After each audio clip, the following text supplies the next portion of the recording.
Welcome to DIY for Homeowners by Mother-Daughter Projects. I'm Steph. I'm Vicki.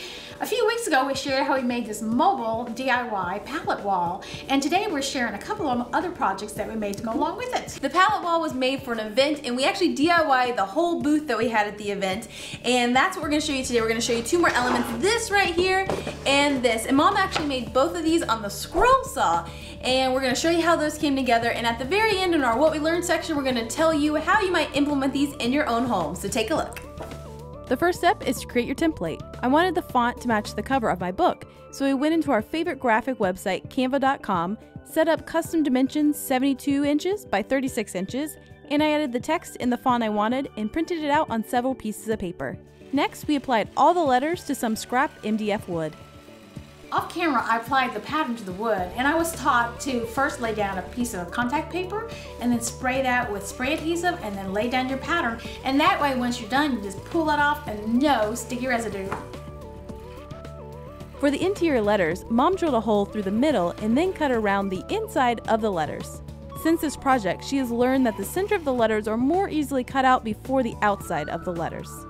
To release the letters from the scroll saw, she removed the top part of the blade and lifted off the letter. She then secured the next letter and reinstalled the blade to make the next interior cut.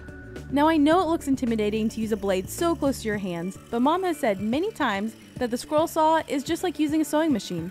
In fact, my 9-year-old nephew successfully and safely used this scroll saw. You'll notice there's a lot of fine sawdust, which is a result of using the MDF as our material. With all the letters cut out, we painted them and laid them out to check the sizing. We're going to attach these to a scrap of underlayment that we had left over from an old project.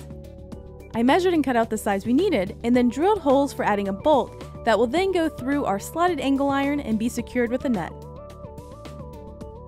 Mom painted the piece black with some deco art paint. Here I'm putting the bolt to the top and laying out the letters.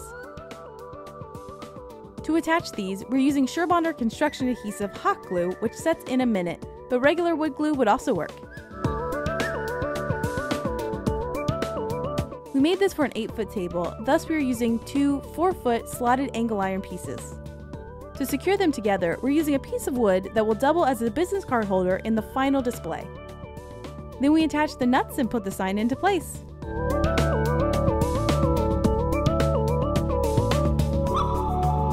We secured each with a Husky C-clamp, which adds to the industrial rustic vibe of the display.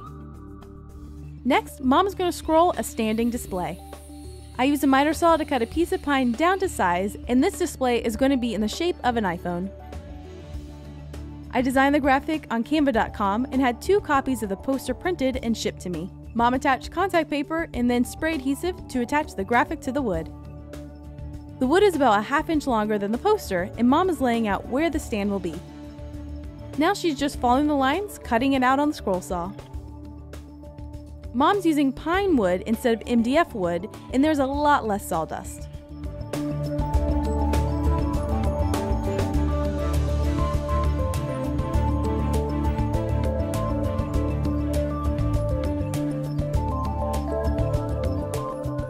With that finished, I got out our palm router and started to make a groove in an old piece of pallet wood that we had on hand.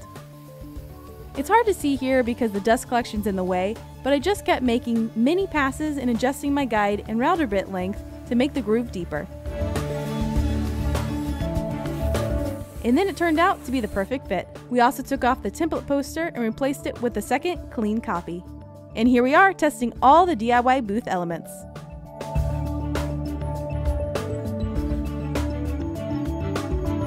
What we learned. I had a duh moment.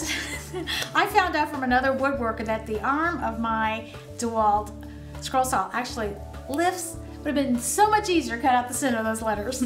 The sign that we made, we actually made it for an 8-foot table, and that's why we used 2 4-foot pieces of angle iron. Well, when we got to the event, the table was 6 feet. It was 6 feet.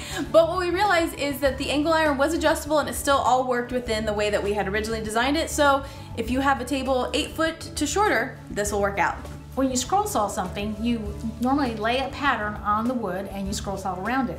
Well, Steph asked me if I wanted to actually make a template to do that, and I said, not really. So she actually ordered 2 of these different posters. I used one to scroll saw around, and the other we used in the final product.